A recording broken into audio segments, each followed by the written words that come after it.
Bismillahirrahmanirrahim. Assalamualaikum warahmatullahi wabarakatuh. Alhamdulillahi ala ihsani wa syukru lahu ala taufiqi wa amtinani. Asyhadu an la ilaha illallah wahdahu la syarika lahu ta'ziman li sya'ni. Asyhadu anna Muhammadan abduhu wa rasuluhu da'ila ridwani. Allahumma salli alaihi wa ala alihi wa ashabihi wa ikhwani. Hadirin dan hadirat yang rahmatillah subhanahu wa ta'ala, kita bahas kitab Al-Fusul fi Siratir Rasul, yaitu fasal-fasal. Al-Fusul jamak dari fasal, yaitu pasal-pasal tentang sirah Nabi sallallahu alaihi wasallam, ya. Maka Al-Imam Ibnu Katsir rahimahullah dalam kitab tersebut menyebut atau menyusun sirah Nabi dengan pasal-pasal. Pasal pertama ini, pasal kedua ini, pasal ketiga ini. Dan sekarang kita sampai pada faslun tentang mab'atsuhun Nabi sallallahu alaihi wasallam, tentang diangkatnya Nabi, ya, pasal tentang diangkatnya Nabi sebagai, diangkatnya Muhammad sallallahu alaihi wasallam sebagai Nabi. Muhammad sallallahu alaihi wasallam sebagai Nabi, atau dalam bahasa Arabnya al-mab'ats. Baik, sekedar untuk menambah pengetahuan bahwasanya fase kehidupan Nabi sallallahu alaihi wasallam, kehidupan Nabi sallallahu alaihi wasallam ada tiga. Yang pertama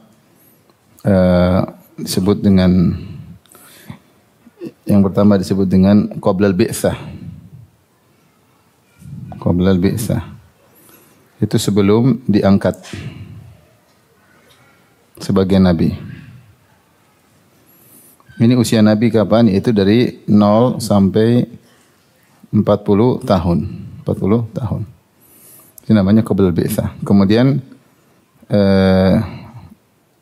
al-mab'ats, ya, atau al-bi'tsah. Ini disebut dengan tahun kenabian, yaitu tahun kenabian. Jadi ada tahun kenabian 1, tahun kenabian kedua, tahun kenabian ketiga, dari usia Nabi 40 tahun sampai 53 tahun. Ini semua di Mekah. Ini juga di Mekah. Baru kemudian fase yang ketiga adalah al-hijrah, yaitu setelah Nabi berhijrah, tahun hijriyah. Tahun hijriyah. Ini dimulai dari Nabi usia 53 tahun hingga wafat. Wafat yaitu 63 tahun. Ini di mana? Yaitu di Mekah, di Madinah. Kemudian juga sempat ke Mekah, kan ada Fatu Makkah, kan ada perang Fatu Makkah, ada Hunain dan yang lainnya. Ini secara umum di Madinah. Di Madinah. Tapi ini totalnya adalah 40 tahun. 40 tahun. Ini kurang lebih 13 tahun. Ini kurang lebih 10 tahun. Jadi total umur Nabi semuanya berapa? 63 tahun. 63 tahun. Nah, kalau saya bilang qablal bi'tsah berarti sebelum kenabian, ya. Nanti mulai kita akan bicara tahun pertama kenabian, tahun kedua kenabian, tahun ketiga kenabian, sampai tahun ke-13 apa? Kenabian. Nanti kalau sudah pindah Madinah, kita bilang tahun pertama Hijriyah, tahun kedua Hijriyah, Rasulullah SAW wafat pada tahun 11 Hijriyah. Pada bulan Rabiul Awal, tanggal 12 Rabiul Awal, Rasulullah SAW wafat, ya. Totalnya kurang lebih 63 tahun. Ini istilahnya, dia namanya tahun kenabian, dan namanya tahun apa? Hijriyah. Seperti kapan peristiwa wafatnya Abu Talib dan wafatnya Khadijah, yaitu pada tahun 10 kenabian. Kalau tahun 10 kenabian berarti berapa? 3 tahun sebelum hijrah. 3 tahun sebelum hijrah. Tapi paham sampai sini? Nah, sekarang kita mau bahas tentang sejak al-bi'tsah, tahun kenabian. Kapan mulai tahun kenabian? Kita bacakan perkataan Imam Ibnu Katsir rahimahullahu taala. Sudah di-share terjemahannya? Belum ya? Belum ya. Tapi Allah berfirman, Ibnu Katsir berkata, "Walamma aradallahu ta'ala rahmatal ibad wa karamatahu bi irsalihi ilal alamin, habbaba ilaihi al-khala'a." Fakanat tatahannatsu fi ghar Hira. Tatkala Allah menghendaki kasih sayang kepada para hamba Dan Allah ingin memuliakan Nabi sallallahu alaihi wasallam dengan mengutusnya kepada seluruh alam semesta. Habbaba ilaihil khala, maka Nabi dibuat cinta dengan khalwat. Dengan apa? Khalwat itu menyendiri untuk beribadah kepada Allah Subhanahu wa taala. Fakana yatahannatsu fi ghar Hira, maka beliau sering yatahannath, yaitu berkhalwat ya, yaitu dari tahannus, yaitu ingin meninggalkan dosa-dosa, maka beliau pergi ke, yaitu yata'abbad, maksudnya ta'abbad, beribadah di gua Hira. Kama kana yasna'u dzalika muta'abbidu dzalika zaman. Perhatian kata Ibnu Katsir, sebagaimana yang dilakukan oleh para ahli ibadah di zaman tersebut. Jadi ke Gua Hira itu bukan Nabi saja. Jadi ada sebelum Nabi orang-orang yang sudah sering ke Gua Hira untuk beribadah kepada Allah Subhanahu wa taala. Makanya dia mengatakan kama kana yasna'u dzalika, sebagaimana dilakukan oleh muta'abbidu dzalika zaman. Para ahli ibadah di zaman tersebut suka berkhalwat di Gua Hira. Kama qala Abu Talib fi qasidatihi al-masyhurah al-lamiyah, sebagaimana Abu Talib pernah berkata dalam qasidahnya, itu syairnya yang dikenal dengan lamiyah karena di akhirnya ada huruf lam. Beliau berkata, wa thawrin wa man arsa sabiran makanahu wa raqin li birrin fi hira'in wa nazili. Kata dia, dia dalam syairnya yang panjang di mana dia mengambil hati orang-orang Quraisy yang memusuhinya karena dia membela Rasulullah sallallahu alaihi wasallam, maka dia pun merayu mereka agar tidak kejam kepada Rasulullah. Dia menyebutkan banyak syair, di antaranya syairnya berkata, dan di situ dia banyak bersumpah dengan tanah haram, dengan Ka'bah, dengan sebagaimana orang terdahulu sumpah orang jahiliyah bersumpah dengan benda-benda. Maka dia berkata, wa thawrin, demi Jabal Thawr, wa man arsa sabiran makanahu, dan demi Allah yang telah menancapkan gunung Sabir pada tempatnya. Sabir juga nama gunung. Warakin libirrin, dan demi juga orang yang telah mendaki untuk mencari kebaikan fi Hira'in, yaitu mendaki gunung ke Gua Hira untuk mencari kebaikan, wa nazili, dan yang turun dari gua tersebut. Artinya ini hal sudah ma'ruf, maka dia ingatkan kepada orang-orang Quraisy bahwa demi orang yang ahli ibadah di zaman kita yang mereka pergi naik ke Gunung Hira untuk ke Gua Hira, kemudian Jabal Nur untuk naik ke Gua Hira dan juga turun. Baik. Ini perkataan Al-Imam Ibnu Katsir rahimahullah taala. Kita lanjutkan. Jadi Nabi SAW diutus di waktu yang penuh dengan kerusakan. Jadi Nabi lahir kalau nggak salah tahun 570 atau 571 Masehi. Berarti Nabi diangkat menjadi seorang nabi 570 tambah sekitar 40, yaitu sekitar 600-an, 600 sekian, 620 atau 600 berapa lah. 600 sekian Masehi ya. Berarti jarak antara nabi terakhir yaitu Nabi Isa alaihissalam dengan mab'atsun Nabi sallallahu alaihi wasallam, dengan nabi diangkat menjadi seorang rasul sekitar 600 tahun. Ala fatratin minar rusul, Nabi diutus di zaman fatrah. Dan fatrahnya terlalu panjang. Nabi terakhir sebelum Nabi Muhammad tidak ada nabi di antara mereka berdua, Nabi Isa. Nabi Isa lahir 01 Masehi. Maka penanggalan Masehi berdasarkan lahirnya siapa? Nabi Isa. Kemudian Nabi Isa diangkat sekitar umur 33 tahun, diangkat oleh Allah Subhanahu wa taala. Setelah itu masa terputus. Lahir Nabi sallallahu alaihi wasallam 570, saya lupa 571 Masehi. Kemudian diangkat 40 tahun kemudian, itu jarak sekitar 600-an kurang lebih masa fatrah. Tidak ada nabi yang diutus sama sekali. Maka bayangkan bagaimana kerusakan yang terjadi di alam semesta. Kerusakan, dan ini digambarkan dalam satu hadis. Kata Nabi SAW, Inna Allah nadhara ila ahlil ard famaqatahum arabahum wa ajamahum illa baqaya min ahlil kitab. Kata Nabi SAW, Allah memandang atau melihat kepada penghuni bumi, baik Arab maupun non-Arab. Dan Allah murka kepada mereka semuanya, kecuali segelintir dari ahlul kitab. Maksudnya dari pengikut Nabi Isa yang masih bertauhid. Seperti yang ditemui oleh Salman Al-Farisi. Namun mereka tinggal sedikit. Makanya digunakan lafal baqaya. ahlul kitab yang tersisa yang masih di atas tauhid. Contohnya Waraqah ibnu Naufal.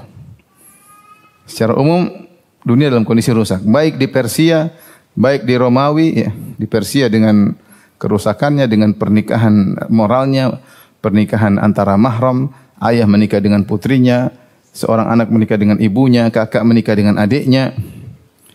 Ya. Kemudian belum lagi di Romawi, ya, di samping selain kesyirikan, ya, bagaimana penindasan kepada rakyat, bagaimana kerusakan para pejabat, belum mereka mengadu budak di arena kemudian disuruh berkelahi menjadi tontonan, atau budak disuruh berkelahi melawan hewan. Ini rusak. Di Jazirah Arab juga penuh dengan kerusakan baik akidah maupun moral. Akidah rusak, mereka menyembah berhala, mereka menyembah jin, mereka menganggap malaikat adalah putri-putri Allah Subhanahu wa taala, mereka mengkeramatkan onta-onta dan kambing-kambing, yaitu yang Allah sebutkan dalam Al-Qur'an, majallahu min bahiratin wala wasilatin wasaibatin wala wasilatin wala ham. Itu onta-onta dan kambing-kambing yang dikeramatkan, belum jimat-jimat yang tersebar, belum sihir, perdukunan, lengkap ketika itu rusak. Itu sisi akidah. Jimat-jimat, khurafat, tatayur semua ada. Belum dari sisi kerusakan moral, perzinahan, minum khamar, judi tersebar ketika itu. Jadi dunia lagi benar-benar dalam kegelapan yang menumpuk. Saat itulah dunia ini perlu dengan seorang yang dengan sebabnya Allah mengeluarkan manusia dari kegelapan menuju apa? Cahaya. Maka saat itulah penting diutus Nabi Muhammad sallallahu alaihi wasallam. Jadi Nabi diutus di zaman yang memang benar-benar penuh dengan kerusakan. Maka di sini Al-Imam Ibnu Katsir berkata, "Lamma aradallahu ta'ala rahmatal ibad." Tatkala Allah menginginkan rahmat bagi para hamba. Sudah rusak-rusaknya para hamba. Maka butuh ada yang mendatangkan rahmat. Allah sayang kepada mereka. Dan wahyu itu adalah bentuk kasih sayang Allah kepada hamba-hamba. Karena wahyu itu intinya apa? Intinya itu lakukan dan tinggalkan. Perintah dan larangan.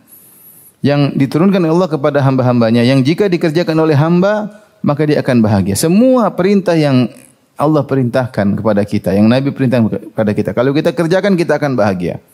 Dan seluruh larangan yang Allah larang dan Nabi larang kepada kita, kalau kita tinggalkan, kita akan bahagia. Ini saya sering sampaikan bahwasanya menjalankan ketaatan mendatangkan kebahagiaan, meninggalkan maksiat mendatangkan apa? Kebahagiaan. Sebaliknya meninggalkan ketaatan dan menjalankan maksiat menghilangkan kebahagiaan.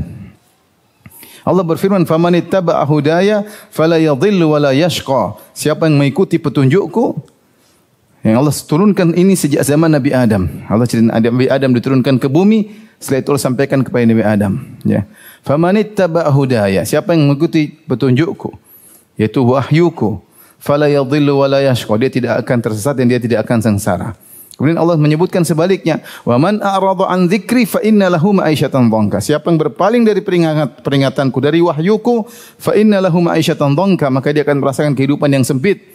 Di dunia sempit, di alam barzakh sempit, apalagi di akhirat. Wa nahsyuruhu yaumal qiyamati a'ma. Dan kami akan kumpulkan dia di padang mahsyar dalam kondisi buta. Jadi ini yang harus kita yakini bahwasanya Allah utus Nabi Muhammad SAW itu rahmatan lil alamin. Wa ma arsalnaka illa rahmatan lil alamin. Tidaklah kami utus engkau wahai Muhammad kecuali sebagai rahmat bagi alam semesta, untuk kebahagiaan kita.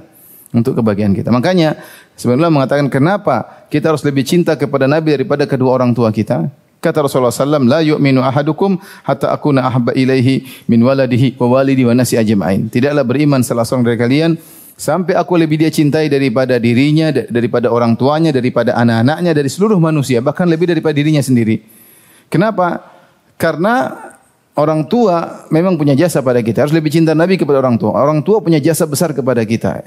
Kita lahir dengan sebab mereka yang merawat kita, membesarkan kita, memberikan kita kenyamanan duniawi, mereka berkorban untuk kita. Tetapi masih kalah jasa orang tua dibandingkan dengan jasa Nabi Muhammad SAW. Karena dengan mengikuti ajaran-ajaran Rasulullah SAW, kita akan bahagia ruhani, bukan cuma jasad saja. Ruhani bahagia di dunia dan juga di akhirat dengan kebahagiaan abadi. Dari situ, kalau kita memandang dari sisi jasa, maka jasa Nabi jauh lebih daripada jasa kedua orang tua. Maka kita harus lebih cinta Nabi daripada kedua orang tua. Maka adanya Nabi SAW yang membawa wahyu dari Allah Subhanahu Wa Taala itu adalah rahmat. Makanya seorang kalau renungkan tentang syariat, jika dia kerjakan dia akan bahagia. Kapan kita sengsara? Ketika kita keluar dari syariat, pasti sengsara. Pasti sengsara. Semua maksiat bikin sengsara. Saya ingin sederhana aja. Maksiat Allah mengatakan, wa qul mu'minina yaghuddu min absarihim. Katakanlah kepada orang beriman, tundukkan pandangan. Siapa tundukkan pandangan, dia bahagia. Dia tundukkan pandangan, tidak melihat aurat wanita. Kalau ada dia auzubillahi minasyaitonir rajim, astaghfirullah, dia berpaling, dia yang bahagia. Hatinya tentram, Allah kasih cahaya, Allahu nurus samawati wal ard. Makanya setelah itu Allah sebutkan tentang ayatnya, Allahu nurus samawati wal ard. Setelah Allah mengatakan, tundukkan pandangan. Kenapa? Siapa yang tundukkan pandangan, Allah berikan cahaya pada hatinya. Ya. Zalika azka lahum. Kata Allah, kalau orang tundukkan pandangan, maka lebih suci bagi mereka. Lebih tentram, lebih bahagia. Karena bahagia tempatnya di hati. Tapi kalau dia sudah mengumbar pandangan, sudah selesai. Hatinya kotor, pikirannya kotor, hayalannya kotor. Pulang ke rumah istri sudah tidak cantik lagi. Kenapa? Karena sudah banyak komparasi. Terlalu banyak cewek dilihat. Istrinya harusnya cantik, jadi kelihatan enggak cantik. Apalagi sudah enggak cantik dari awal. Udah cantik aja kelihatan enggak cantik. Kenapa? Yang salah bukan istri kita. Suruh ke salon enggak mungkin salon istri antum keluarin, apalagi salon di Jogja berapa sih bayarnya? Malawan salon-salon pezina, salon-salon artis, ini enggak ada apa-apanya. Itu pezina kalau enggak cantik pun masuk salon jadi apa? Jadi cantik. Istri antum masuk salon masih tetap aja kalah. Apalagi cuma salon murahan. Salon ya, Jogja paling berapa sih? Maksudnya tidak semewah-mewah. Mereka mungkin keluar negeri sampai mana. Operasi inilah, operasi hidungnya beginilah, begini. Terus lihat kayak gitu ah. Lihat cewek bidadari. Pulang ke rumah bidadari diogah hantu. Repot. Oleh karenanya orang yang bermaksiat dia yang sengsara. Dia yang sengsara. Jadi ikuti pokoknya aturan, ada aturan jalanin bismillah. Ini rahmat, wahyu rahmat. Allah sayang sama kita. Allah turunkan wahyu, Allah kasih aturan. Karena Allah lebih tahu tentang kita daripada kita di sini. Kamu begini ojo ngono, ngene ojo ngono. Udah kerjain aja ente bahagia. Kemudian jadi wahyu Nabi SAW mulai Rasulullah SAW mulai suka untuk berkhalwat. Dalam hadis disebutkan ya. Jadi wahyu marhalah wahyu.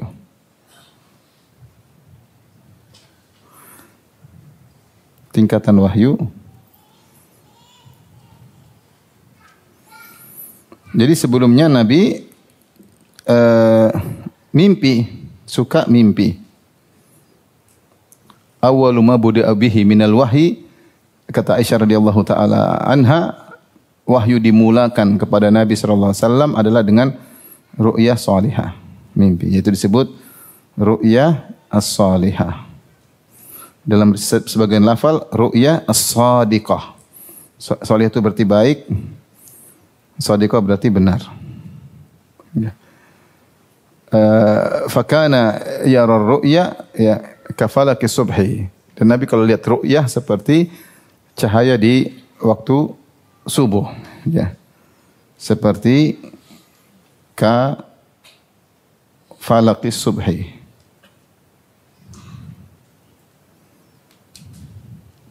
Seperti apa namanya? Cahaya di pagi hari. Jelas. Baru setelah itu Rasulullah suka hubiba ilaihi al-khala. Dijadikan suka berkhalwat.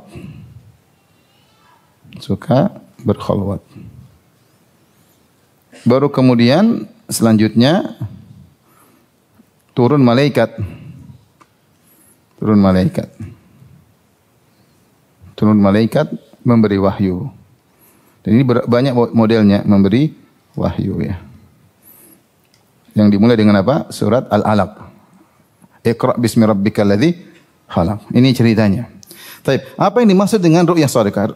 Mimpinya Nabi ini sekitar kurang lebih 6 bulan. 6 bulan. Adapun wahyu ini totalnya total 23 apa tahun ya. Sekitar kurang lebih 23 tahun. Sejak di Madinah berapa tahun? 13 tahun. Di Mekah berapa? 10 tahun. Sudah tadi kita jelaskan, yaitu 13 tahun di Madinah,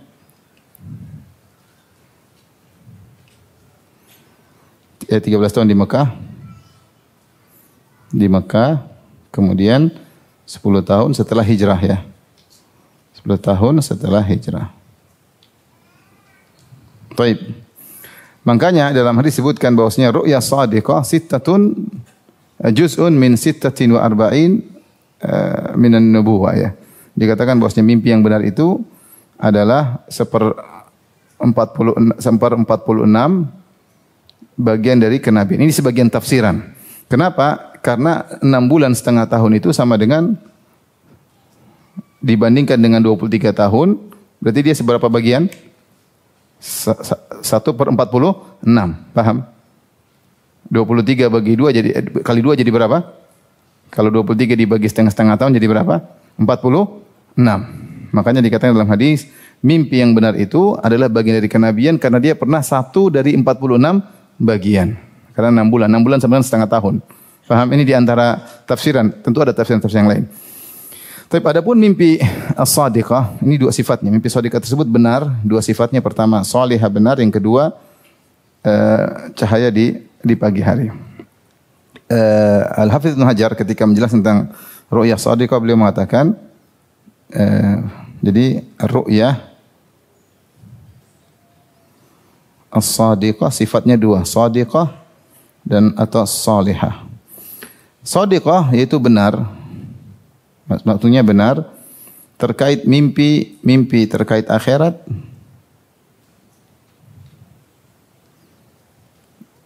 maupun terkait urusan dunia. Terkait urusan dunia. Dia disifat benar karena di antaranya jelas bukan adghasul ahlam,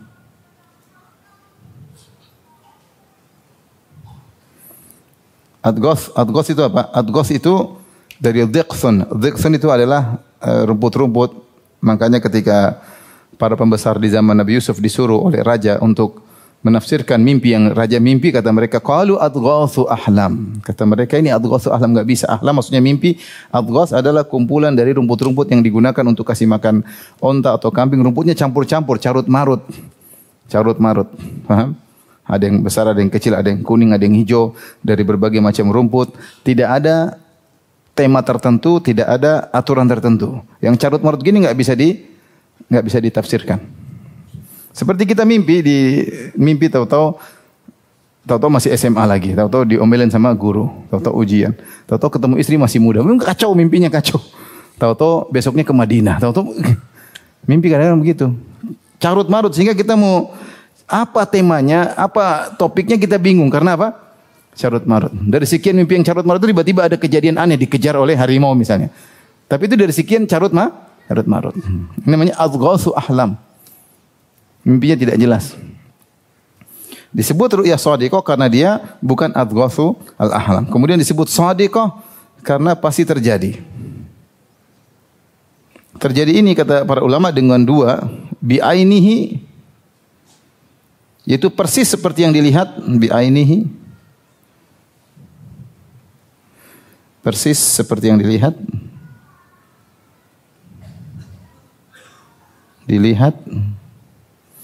Yang kedua dengan tafsir, ditafsirkan. Ditakbir. Kenapa disebut dengan takbir? Ada yang mengatakan takbir itu mengungkap dari zahir kepada makna batin. Zahirnya begini maka butuh tafsiran. Dari mengatakan takbir adalah untuk mengambil ibrah dari sebagian. Dilihat sebagian kemudian diambil ibrah maka dikeluarkanlah takbirnya. Ini kenapa dikatakan dengan takbir. Intinya mimpi itu bisa persis terjadi seperti yang dilihat.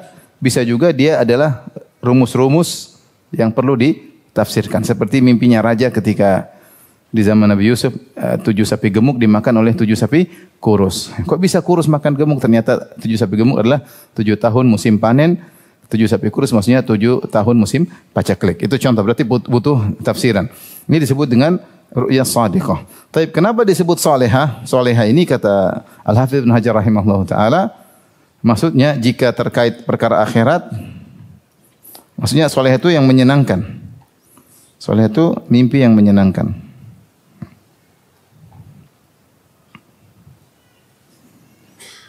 Kalau terkait akhirat pasti semuanya solehah. Akhirat pasti solehah. Pasti menyenangkan, karena pasti menyenangkan. Kalau terkait dunia terkadang tidak solehah. Kalau terkait dunia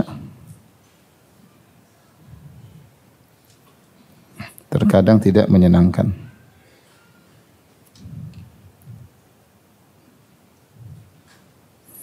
Ini mereka menjelaskan saja. Maka mereka mengatakan salihah lebih spesifik ya, tapi kalau shadiqah umum. Kenapa? Seperti Nabi mimpi ketika perang Uhud, kata Rasulullah SAW, ra'aitu baqaratan tuthbah. Sebelum perang kata Rasulullah, aku bermimpi ada sapi yang disembelih. Ternyata banyak sahabat yang meninggal. Ra'aitu fi sayfi thulma, aku melihat di pedangku kayak ada kerusakan. Ternyata pamanku Hamzah meninggal dunia. Ini contoh mimpi yang tidak menyenangkan, tapi pasti benar. Tapi tidak menyenangkan Nabi SAW. Adapun disifati dengan kafalah kesubh, ini juga karena dua hal. Kenapa disifati mimpi tersebut seperti cahaya di pagi hari? Karena dua hal. Pertama, karena jelas. Yang kedua, karena wahyu Nabi akan terus berkembang. Karena ini adalah bagian dari wahyu. Ini bagian dari wahyu. Permulaan wahyu. Permulaan wahyu dan wahyu akan berkembang. Cahaya Islam akan berkembang. Sebagaimana cahaya subuh yang tadinya sedikit kemudian semakin apa? Yuriduna ayyutfi'u nurallah. Mereka ingin memadamkan cahaya Allah, tapi Allahu mutimmu nurihi. Allah yang akan menyempurnakan apa? Cahaya Islam. Islam berkembang. Meskipun pelan atau cepat, yang penting berkembang. Ini terkait dengan sebelum Nabi dapat wahyu. Setelah sering mimpi selama 6 bulan, Nabi suka berkholwat. Sekarang kita bahas tentang kholwat. Ini sudah ya? Paham ini alurnya? Jadi mimpi dulu, berkholwat, terus dapat apa? Wahyu. Paham? Baik, kita bicara tentang kholwat Nabi. Kholwat di Gua Hira.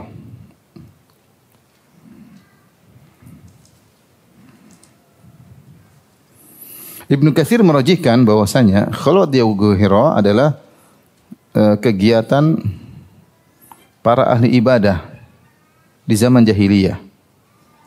Ibadah di zaman jahiliyah. Bahkan ini perkataan Ibnu Katsir, muta'abbidu dzalika zamani. Dzalika zamani. Jadi muta'abbidu mudhaf, dzalika mudhaf ilaih. Muta'abbidu dzalika zamani. Jadi kegiatan para ahli ibadah, bahkan disebutkan di antara yang melakukannya adalah kakek Nabi. Kakek Nabi Abdul Muttalib ke Gua Hira. Ada sebagian riwayat, tapi entah riwayat sahih atau tidak, disebutkan oleh Ibnu Hajar dalam Fathul Bari. Kalau tidak salah saya tadi coba silakan baca jilid 12 halaman 355. Saya tadi baru lihat. Saya bukan hafal jilid dan halaman ya, ini saya baru buka ya. Jilid 12 halaman 355 dan seterusnya. Ya. Kakek Nabi juga. Jadi makanya ketika Ibnu Katsir berdalil akan hal ini tentang syairnya Abu Talib yang mengatakan wa thawrin wa man arsa sabiran makanahu wa raqin ilal birri hira'a wa nazili ya.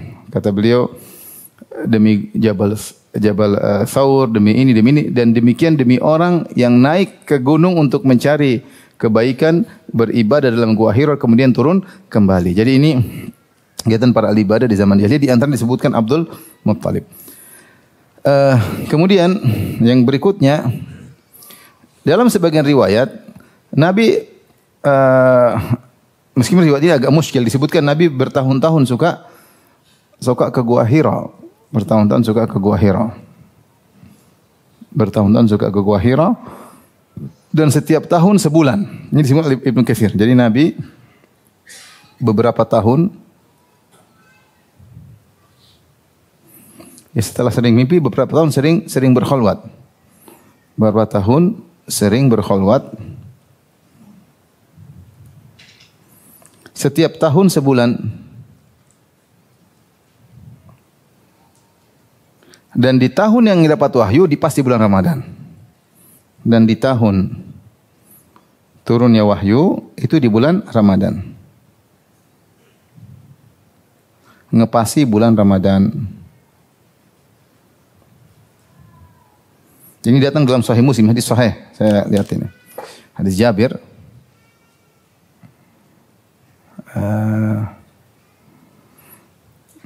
Dia mengatakan jawartu bihira syahran, jawartu bihira syahran, ya.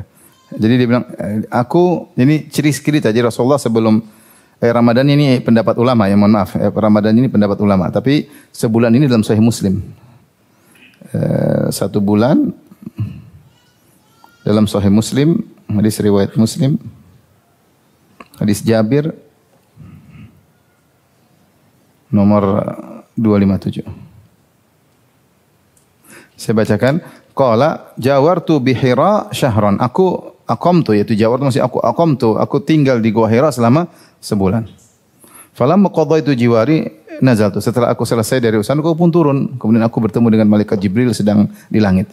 Jadi Nabi disebutkan setiap tahun beliau dulu ini i'tikaf, model i'tikaf zaman dulu. Ketika datang bulan Ramadan diganti dengan i'tikaf 10 hari terakhir. Jadi saya perlu tambahkan dulu karena kita sudah tahu bahwasanya di antara ibadah orang-orang jahiliyah dulu di antara juga i'tikaf. Makanya tadi Abu Thalib memuji orang-orang yang suka ke gunung untuk ke Gua Hira untuk beriktikaf. Jadi mereka juga punya ibadah i'tikaf, di antaranya i'tikaf di gua-gua. Ingin beribadah, ada yang mengatakan mengikuti ibadah Nabi Ibrahim alaihissalam. Nabi pun melakukannya sampai di tahun diturunkan wahyu, maka beliau i'tikaf selama sebulan. Makanya disebutkan Nabi SAW pergi menuju Gua Hira layali dzawatil adad, yaitu malam-malam yang berbilang, yaitu dengan sebulan. Kalau habis bekal beliau turun ke Khadijah ngambil bekal. Kata Ibnu Hajar rahimahullahu taala, jadi Nabi SAW ibadah apa yang dilakukan oleh Nabi? Ibadah apa yang dilakukan? Datang dalam sebagian riwayat cuma yatahannas, itu beribadah. Ibadah apa? Maka khilaf di kalangan para ulama. Sebenarnya mengatakan Nabi mengikuti ajaran Nabi sebelumnya. Ada yang mengatakan Nabi Isa, ada yang mengatakan Nabi Isa, ada yang mengatakan Nabi Musa. Ada yang mengatakan orang-orang Jazirah Arab mengikuti ajaran Nabi Ibrahim karena mereka keturunan Nabi Ismail bin Ibrahim. Ini dirojihkan oleh Al-Alusi bahwasanya Nabi Muhammad SAW beribadah dengan ibadah yang masih terwariskan dari Nabi Ibrahim, berkholwat, hanya saja mungkin tercampur-campur ya. Di antara datang dalam sebagian riwayat Rasulullah SAW kasih makan kepada orang yang miskin yang datang, dia kasih makanan. Di antaranya bertafakkur, merenung, di antaranya memberi makan, it'amu ta'am, memberi makanan. Dan subhanallah Gua Hira itu kalau kita masuk ada celah di depannya. Celah depannya itu view-nya Ka'bah. View-nya Ka'bah. Jadi duduk situ bertafakkur bisa melihat Ka'bah, ada lubang. Ya. Saya tidak pernah naik ya.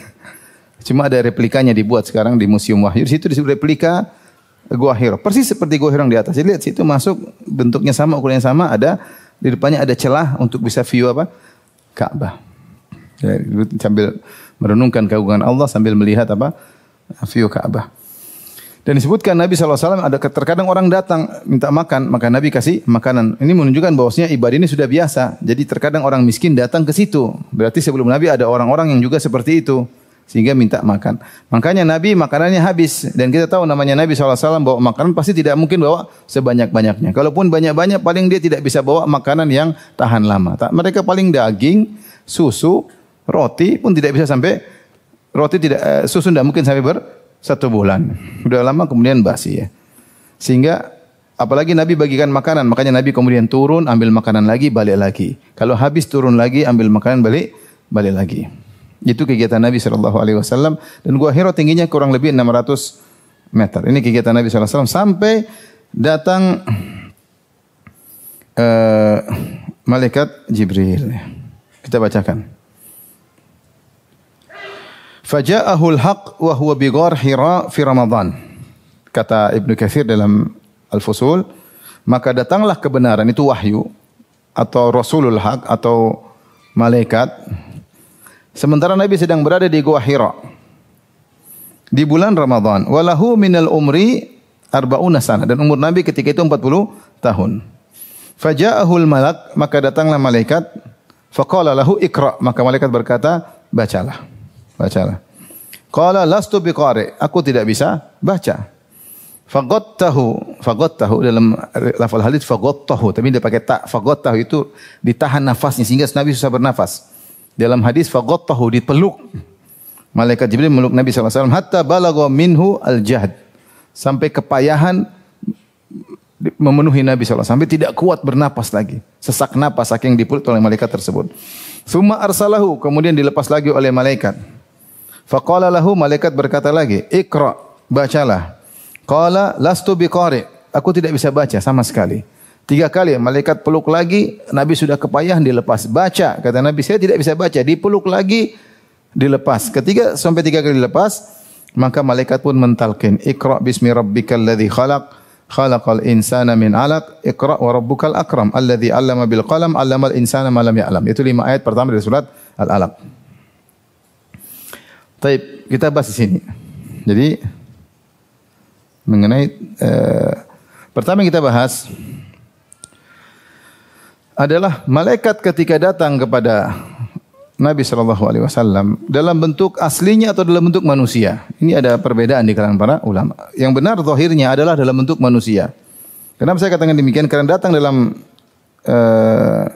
hadis yang sahih bahwasanya Nabi SAW hanya melihat malaikat Jibril alaihissalam cuma 2 kali dalam bentuk aslinya, ya.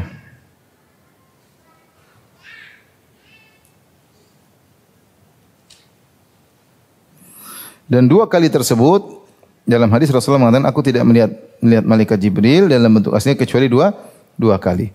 Yang pertama, yang jelas kita tidak ragukan, itu ketika Isra Mi'raj. Itu yang kedua. Yang pertama datang dalam riwayat yang sahih ketika Rasulullah SAW, berikutnya ketika turun baru dia melihat malaikat Jibril. Rasulullah rindu untuk bertemu dengan malaikat Jibril. Ternyata lihat malaikat Jibril di langit sedang duduk di atas kursinya. Jadi cuma 2 kali. Kalau begitu yang pertama kali ketemu, seharusnya bukan dalam bentuk apa? Malaikat asli, tapi dalam bentuk apa? Manusia. Makanya dia bisa masuk ke goa, dia bisa meluk siapa? Nabi. Kalau malaikat Jibril besar, goa tidak cukup. Rasulullah mengatakan malaikat Jibril lahu 600 janah, 600 sayap. Satu sayap dibuka, saddal ufuk, maka cakrawala tertutup. Bagaimana masuk gua Hira yang apa? Kecil. Jadi zahirnya yang benar malaikat Jibril itu datang dalam bentuk manusia. Kemudian datang, kemudian memeluk. Nabi berusaha, ada yang mengatakan Nabi berusaha melawan, tidak bisa. Karena orang terlalu kuat. Malaikat Jibril alaihissalam. Ini yang bahasan pertama. Jadi datang dalam bentuk manusia. Kemudian tadi kita sebutkan, maka malaikat Jibril memeluk Nabi SAW. Ya. Sebelumnya Ibnu Katsir mengatakan bi Ghar Hira fi Ramadan, di bulan Ramadan. Jadi di bulan Ramadan. Khilaf para ulama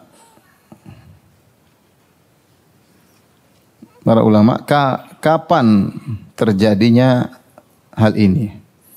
Kapan terjadinya hal ini? Ada 3 pendapat. Ada yang mengatakan bulan Ramadan. Ada yang mengatakan bulan Rabiul Awal. Ada yang mengatakan bulan Rajab. Bulan Rajab. Ini bulannya sudah khilaf. Ramadannya pun khilaf, ini pun khilaf. Ada yang mengatakan 17 Ramadan. Ada yang mengatakan 7 Ramadan. Ada yang mengatakan 14 Ramadan. Pendapat terakhir yang mengatakan 21 Ramadan. 17, 7, 14 disebutkan oleh Ibnu Hajar rahimahullah. Kalau enggak salah 21 Ramadan disebutkan oleh Al-Mubarakfuri. Intinya khilaf. Yang mengatakan kenapa bulan Rabiul Awal? Kata mereka karena Nabi diberi wahyu umurnya 40 tahun. Karena Nabi diangkat jadi nabi ketika usia berapa? Ketika usia persis 40 tahun. Nah, kalau Nabi lahir Rabiul Awal, berarti wahyu turun ketika itu Rabiul apa? Awal. Ini logika sederhana. Nabi lahir 12 Rabiul Awal atau 8 Rabiul Awal atau 10 Rabiul Awal, intinya ada khilaf juga. Kata mereka kalau begitu Nabi juga dapat wahyu persis harusnya 40 tahun, kalau gitu juga bulan Rabiul Awal. Paham? Pendapat lain mengatakan bulan Rajab. Saya lupa apa dalilnya bulan Rajab. Yang lain mengatakan bulan Ramadan. Kenapa bulan Ramadan? Karena wahyu Allah berfirman, "Syahrul Ramadan alladzi unzila fihil Qur'an." Bulan Ramadan yang pertama diturunkan padanya Al-Qur'an. Yang mengatakan 21 Ramadan, mereka berdalil karena Allah mengatakan, "Inna anzalnahu fi lailatul qadar." Kami turunkan dia pertama kali Lailatul Qadar 10 hari terakhir. Maka enggak mungkin tanggal 17, enggak mungkin tanggal 7, tanggal 14, pasti 21 dan sebagian berusaha menghitung Ramadan ketika tahun itu mereka cocokkan. Ada yang mendapatkan itu kalau nggak salah tanggal 21 Ramadan. Intinya ini semua pendapat. Wallahu alam bishawab. Oleh karenanya Al-Hafidz Ibnu Hajar rahimahullah taala menyatakan umur Nabi, kalau kita memilih pendapat ini, berarti umur Nabi ketika diturunkan wahyu berapa umurnya? Coba. Bisa jawab enggak? Nanti lulusan teknik bisa enggak? Coba saya tanya. Berarti umur Nabi berapa? Ketika turun wahyu bulan Ramadan? Nabi lahir bulan apa? Rabiul Awal. Rabiul Awal ke Ramadan berapa bulan? Coba hitung. Tahu enggak bulan-bulan Islam? Habis Rabiul Awal, Rabiul Tsani. Terus Jumadil Awal, kemudian Jumadil Ukhra, kemudian Rajab, Sya'ban, Ramadan. Berarti umur Nabi 46 tahun 40 tahun 6 bulan. 6 bulan. Paham? Saya dulu teknik kimia, saya tahu hitung insyaallah. 40 tahun 6 bulan. Jadi usia Nabi kata Ibnu Hajar rahimahullah 40 tahun 6 bulan. Kalau kita mengambil Rasul lahir bulan Rabiul Awal, kemudian dapat wahyu bulan Ramadan. Adapun dalil bahwasanya setiap nabi diangkat jadi nabi pasti usia 40 tahun, ini tidak ada dalilnya secara spesifik. Mungkin secara umum karena dia adalah puncak dari asyud. Falamma balagha asyuddahu, di puncak kemapanan seorang ketika usia 40 tahun. Namun kita katakan tidak umum karena tidak ada dalilnya. Pertama, yang kedua Nabi Isa alaihissalam usia 30 tahun sudah jadi apa? Nabi sebelum 40 tahun. Oleh karenanya Nabi dikatakan jadi Nabi usia 40 tahun 6 bulan. Ini pendapat Ibnu Hajar rahimahullahu ta'ala. Makanya kita sulit mengatakan bahwasanya nuzulul Quran tanggal 17 susah. Nggak ada dalilnya. Pendapat ada. Tanggal 14 juga ada. Tanggal 21 juga ada. Ya. Allah alam besar menjelas ini masalah khilafiyah. Kemudian di sini malaikat datang memeluk Nabi sampai Nabi tidak bisa, sulit bernapas. Ya. Maka apa hikmahnya malaikat memeluk Nabi sampai Nabi tidak bisa bernapas? Peluk lepas, peluk lepas, peluk lepas. Ada yang mengatakan, saya dapati dua. Ada yang mengatakan agar Nabi SAW sadar dia tidak mimpi, karena sebelumnya dia sering dapat wahyu dalam bentuk apa? Mimpi. Kali ini bukan mimpi, ini nyata. Nyata, karena peluk, karena kalau kita kadang serabas kita terjaga kebangun. Ini kita bukan terjaga, memang dalam kondisi sudah terjaga, bukan dari tidur kemudian terjaga. Maka dipeluk, dilepas, peluk, dilepas agar Nabi tahu dia tidak sedang tidur dan ini nyata. Ini Jibril datang bukan khayalan. Ini benar-benar nyata, bisa memeluk, bisa melepas, bisa memeluk, bisa melepas, bisa berbicara, bukan khayalan. Ini hikmah yang pertama disebutkan oleh para ulama. Ada yang mengisyaratkan sebenarnya oleh Ibnu Hajar, ada yang berpendapat kenapa dipeluk, dilepas, peluk untuk mengisyaratkan kepada Nabi bahwasanya wahyu itu berat, kau akan menghadapi ujian. Tapi kau akan lapang, kau akan dapati ujian, kau akan lapang. Dakwah itu berat. Ada yang berpendapat demikian, karena dakwah itu berat, menyampaikan ayat-ayat Allah itu berat karena menyelisih keinginan masyarakat. Menyampaikan syarat itu berat karena menyelisih, menghalangi orang tidak boleh begini, yang suka gini enggak boleh, yang suka gitu enggak boleh, sehingga berat. Tapi kau akan mendapatkan kelapangan setelah itu. Ini pendapat sebagian ulama. Makanya dipeluk dan dilepas. Kemudian malaikat berkata, "Iqra." Bacalah. Apakah ditalkin atau diperlihatkan suatu tulisan? Wallahu a'lam bishawab. Maka Nabi mengatakan, "Ma ana biqari." Aku tidak bisa baca sama sekali. Dan ini tentu di antara hikmah Allah menjadikan Nabi al-ummi, ya. Dalam Al-Qur'an disebutkan Nabiul Ummi, nabi yang tidak bisa baca tidak tulis, sebagai bukti bahwasanya Al-Qur'an adalah utusan, Al-Qur'an adalah turun dari Allah Subhanahu wa taala, bukan karangan Muhammad sallallahu alaihi wasallam. Kalau karangan Muhammad sallallahu alaihi wasallam, kalau Nabi bisa baca bisa tulis, mereka akan mengatakan Nabi bisa baca bisa tulis. Maka saya sering sampaikan bahwasanya tuna aksara, tidak bisa baca tidak bisa tulis, bagi orang secara umum adalah kekurangan. Dan Nabi menyadari hal tersebut. Makanya Nabi suruh orang belajar, dia sendiri enggak. Makanya ketika perang Badar, ketika sebagian orang-orang Quraisy ditawan, di antara cara mereka menebus fidyah diri mereka, mereka disuruh ngajar baca tulis. Disuruh ngajar baca tulis. Karena Nabi ingin kaum Ansar pandai baca tulis. Maka Nabi menyuruh orang-orang untuk belajar baca dan tulis. Dan dalam Al-Qur'an juga, ya, Iqra, bacalah, ya. Ar-Rahman 'allamal Qur'an, ya. Ya. Khalaqal insan, nun wal qalami, nun demi tulis pena. Berarti kan ini semuanya memuji tentang tulisan membaca. Nabi sendiri tidak, karena tuna aksara atau tidak bisa baca, tidak bisa tulis, bagi Nabi adalah kemuliaan. Bahwasanya dia tidak bisa baca, tidak bisa tulis, toh ternyata ada Al-Qur'an turun kepadanya untuk buktikan bahwasanya dia seorang nabi, Al-Qur'an bukan karangan dia. Karena kalau dia bisa baca, bisa tulis, dia akan dituduh, kau belajar sebelumnya, kau baca kitab-kitab sebelumnya, kau ini, kau ngarang. Nabi tidak pernah demikian. Namun ternyata beliau bisa menyampaikan Al-Quran untuk bukti bahwasanya dia bukan, Al-Quran bukan karangan Nabi Muhammad sallallahu alaihi wasallam. Jadi saya ulangi, tidak bisa baca dan tulis adalah kelemahan bagi selain Nabi, tapi bagi Nabi adalah kemuliaan. Taib. Maka akhirnya setelah 3 kali tidak bisa jawab, maka ditalkin oleh malaikat Jibril. Iqra bismi rabbikal ladzi khalaq, dan seterusnya 5 ayat pertama dari surat Al-Alaq. Ini dalil bahwasanya surat pertama kali turun tidak mesti langsung satu surat utuh, tidak mesti surat utuh. Seperti Al-Fatihah turun langsung utuh. Idza jaa nasrullah turun langsung apa? Utuh. Tapi terkadang sebagian surat hanya turun sebagian ayat. Ini 5 ayat pertama turun, kemudian diselingi dengan surat yang lain. Setelah itu turun surat Al-Mudaththir. Nanti ayat selanjutnya masih lama. Setelah ribut dengan Abu Jahal, baru Allah turunkan lagi ayat kelanjutan dari surat Al-Alaq. Tapi Nabi yang bilang, ini ayat ini pasang dalam surat Al-Alaq, lanjutan surat Al-Alaq. Jadi urutan surat ayat 1, ayat 2, ayat 3, 4 ini tauqifiyah. Nabi yang atur. Dari Allah. Allah yang meskipun turunnya tidak berurutan, ya. Makanya termasuk ayat yang terakhir yang turun, wattaqu yauman turja'una fihi ila Allah. Itu dalam surat Al-Baqarah, ya. Takutlah kalian kepada hari di mana kalian akan dikembalikan. Surat Al-Baqarah kalau secara urutan surat ayat keberapa? Surat keberapa? Kedua. Tapi ternyata dalam situ ada ayat yang dikatakan ayat terakhir turun. Sebagaimana sebagian ulama meskipun dikritiki berpendapat ayat yang terakhir turun al-yauma akmaltu lakum dinakum. Itu surat Al-Maidah ayat kedua atau ayat ketiga. Ya. Jadi Al-Quran itu bukan urutan sejarah, enggak.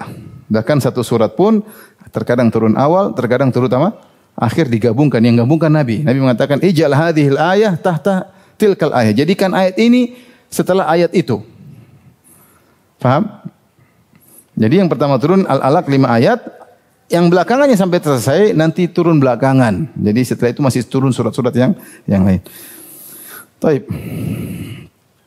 Setelah itu, Rasulullah SAW, faraja'a biha Rasulullah SAW, tarjufu bawadiru. Maka Rasulullah pun turun.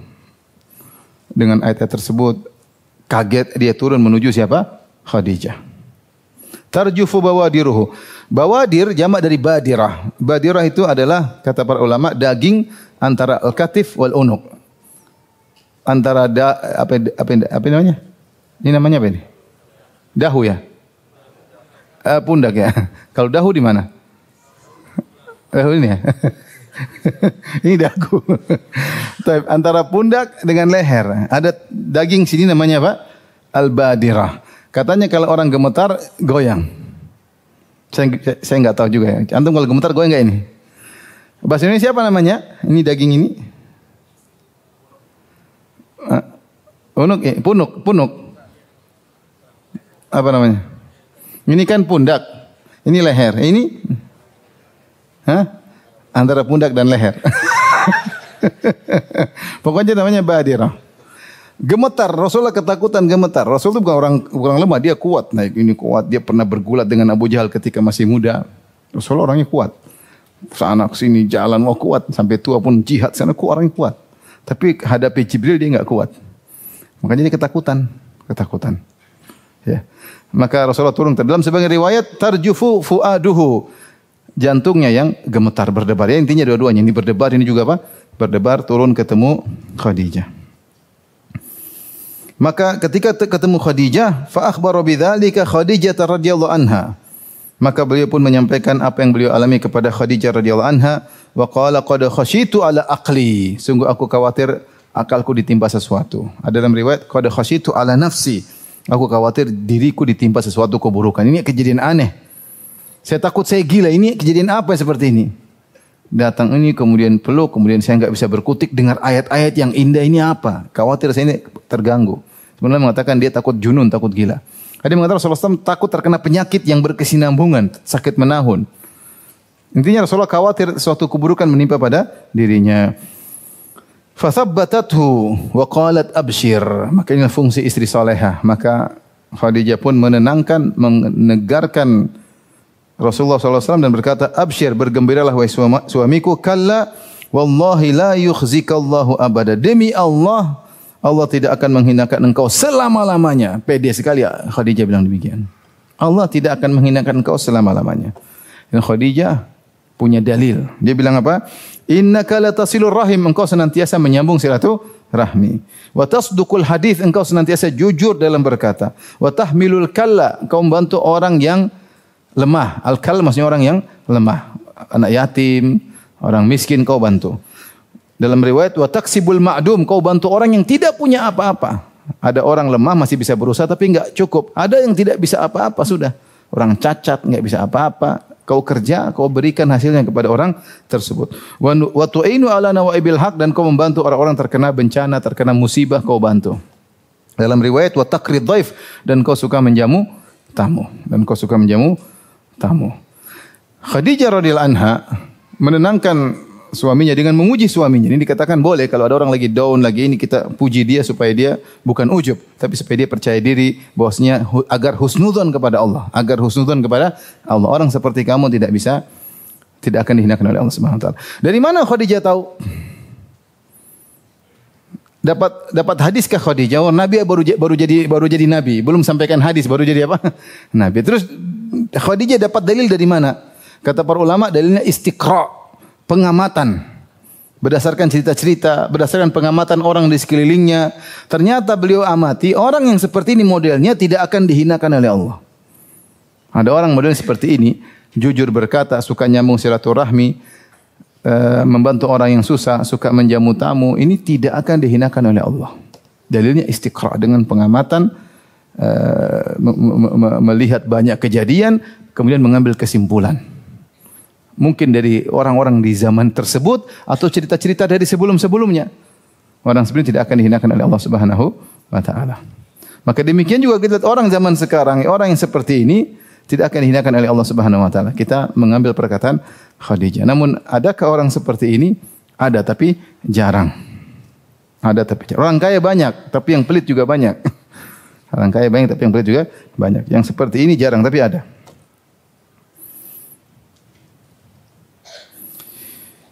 Fi awsafin ukhar jamilah addadatha min akhlaqi Rasulullah sallallahu alaihi wasallam.